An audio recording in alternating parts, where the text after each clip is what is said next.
We're getting into Effective Living City by Petra Trust and Hallmark Freight and Consultancy Ghana Limited. It's always good to have you around. And to Doris, Ahiati, good morning. Happy New Year as well. Thank you and good morning, Caleb. Yes. Many happy returns to you. Solid. So we're saying that coaching and people development is a career on its own? Yes, and it's a broad heading of a career. In there, you would find learning and development specialists. Okay. You would find HR managers. Okay. You would find what we call OD, organizational development consultants. What's that? You would find coaches. Should I say that again? Yes, please. So we have the learning and development specialists, okay. HR managers. Mm-hmm.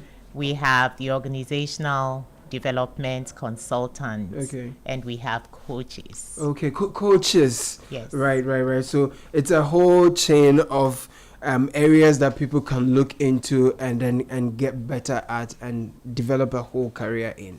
That's right. Right. What are some of the myths around the industry that we need to demystify? Okay.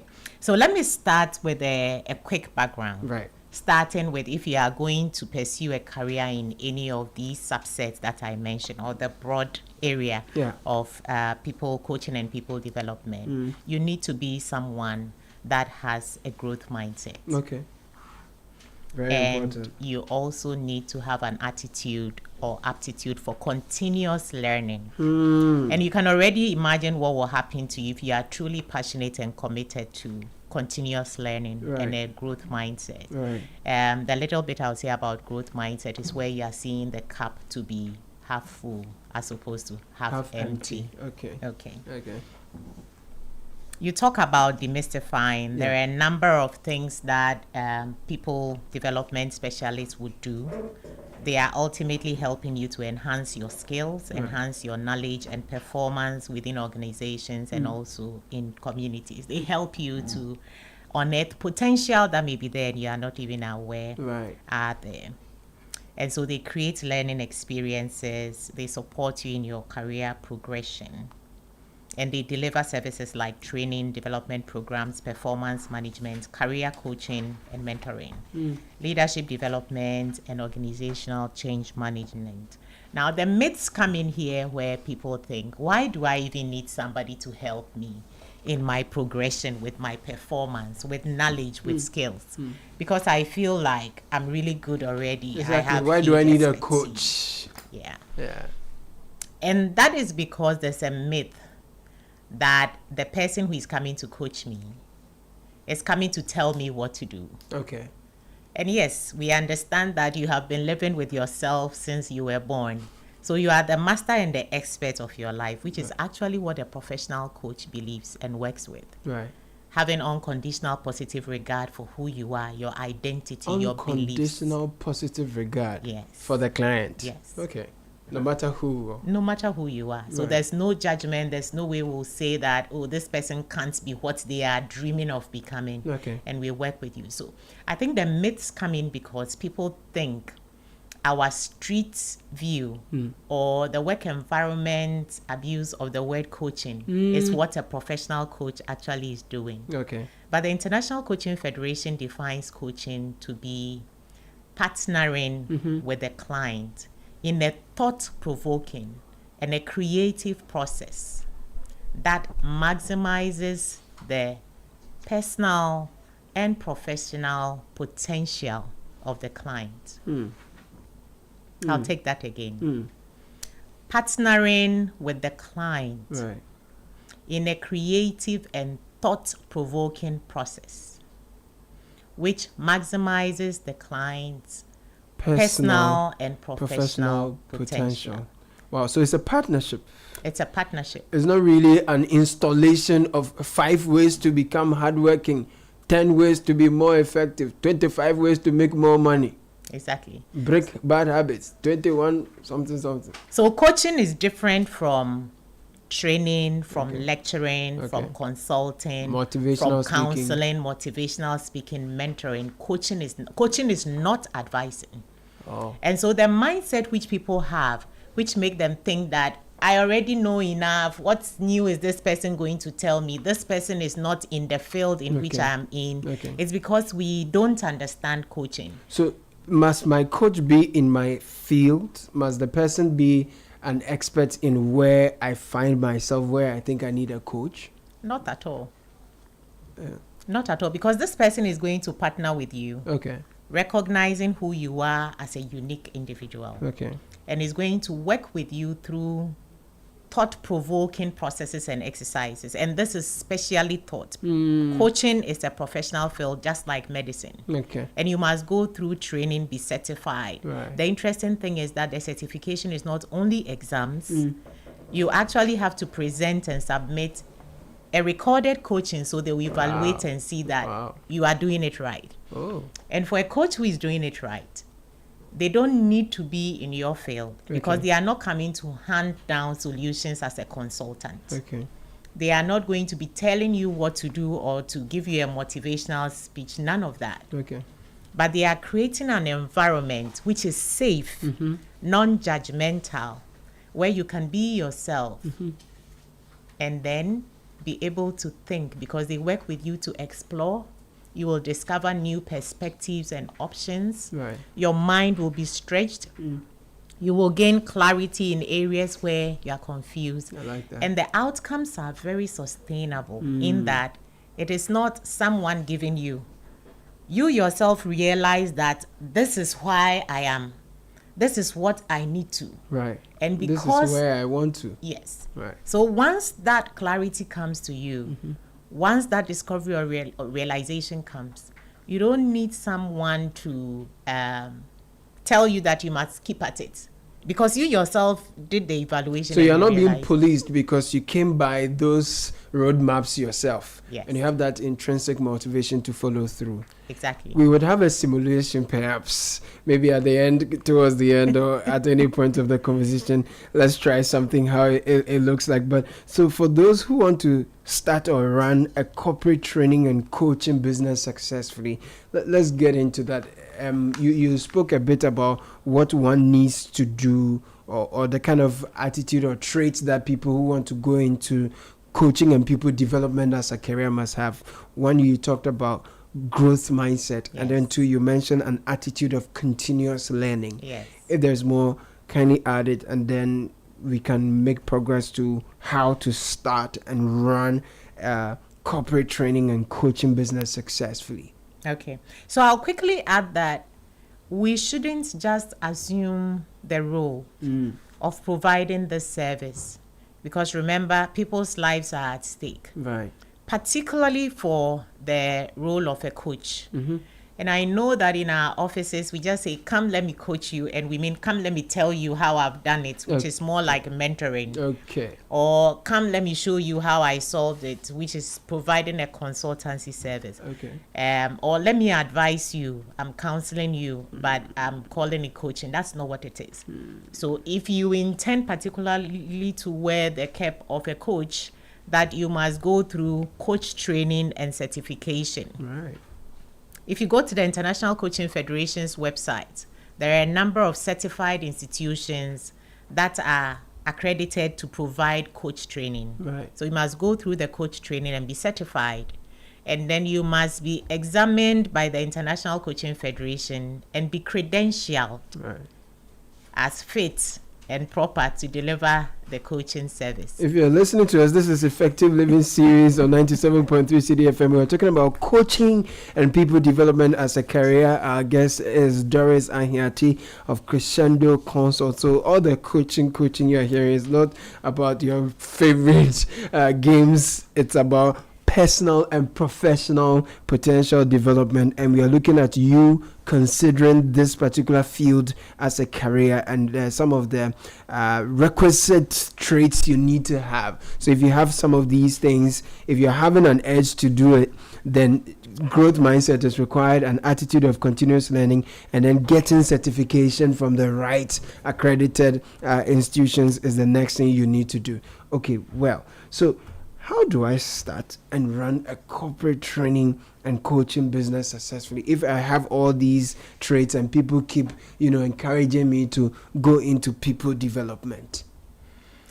Let me say that if you want to start a business in the space, there's a big opportunity. Right. And that big opportunity is riding on the back of the projected population explosion for Africa, particularly sub-Saharan Africa.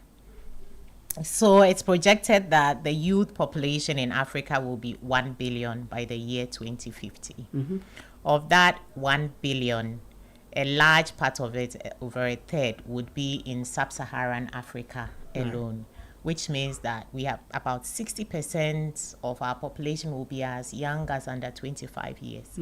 At the same time, we've also seen a decline in the workforce in the advanced economies. Correct. So Africa, with emphasis on sub-Saharan Africa, would have to supply labor to these markets. Right. And the question is, are our labor properly skilled, equipped and ready to provide that service out there? So there are areas like numeracy, but let me emphasize behavioral skills, which is where the coaching becomes very important. When we talk about the behavioral aspect, we are looking at adaptability and flexibility. Of course, you are used to living in this warm environment where you can do things anyhow, and you would be going into a different environment. How easily might you be able to adapt? Right. ESG, when we look at global warming and all that, we have mitigation and adaptability as a way to survive in that future. So how easily are African young people able to adapt? With what flexibility? Areas like time management and organization, problem solving, also critical thinking ability, our mindset when it comes to perseverance, teamwork and collaboration, leadership and management skills. These are some of the top areas where a coach would be working with you to develop competency. Right. And if you are starting a business to take advantage of this opportunity, like you said, the first thing would be to determine where your opportunities are. So that's what I've just given. Determine where your opportunities are. Right. And so whether you want to look at leadership and management, resilience, organization, time management, ESG, adaptability and flexibility, all these are areas to consider. Teamwork. Right, teamwork, yes. So if you are seeking to specialize in a particular niche, and continually you have to be open to learning, developing additional skills, certifications that empower you to be able to deliver it. Right. So that's also touching on the niche, the specific smaller area that you are going to focus on. And then of course all that comes with business planning, drawing your business plan, setting the objectives, what revenue model you are going to be pursuing, because you've got to make money out of it. Very important. To be able to sustain it. Very important. What strategy you are going to pursue to grow. It's required if you are running a business that you register. So you in Ghana, you would have to be with the registrar of companies, registrar general's department, get registered and establish the brand. It's important that over time you build credibility on that brand so that people can trust what you are offering to them. There will be partnerships that you would need. There will be frameworks that you need to fall on. Right. And then crafting of your standardized proposals, how you are going to, what message you are pitching to the market for them to subscribe to your services. Okay.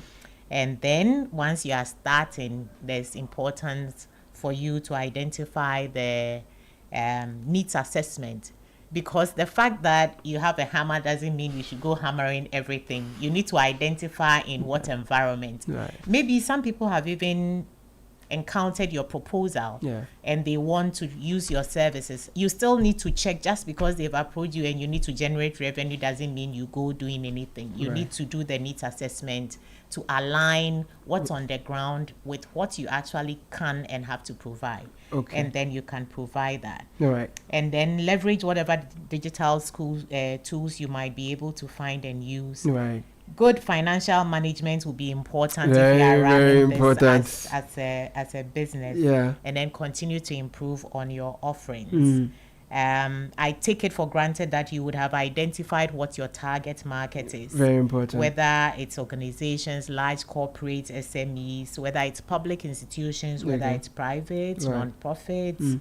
And then who are the decision makers that you are engaging? Is it at the managerial level, board level, middle management?